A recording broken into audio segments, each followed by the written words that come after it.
Eto, kung hindi ka pa pamilyar kay L Formula, eto lang naman yung trending dito na sunscreen.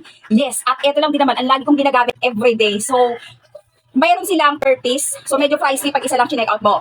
Pero pag tatlong piraso ang chinek out nyo mga bebs, kahit pa paano makakatipid ka ng konti. Kasi yung 3 pieces na yan, magiging 800 lang. Pero pag isang piraso binili mo, nasa 300 plus. Napakaganda nito kasi dermatology tested na to.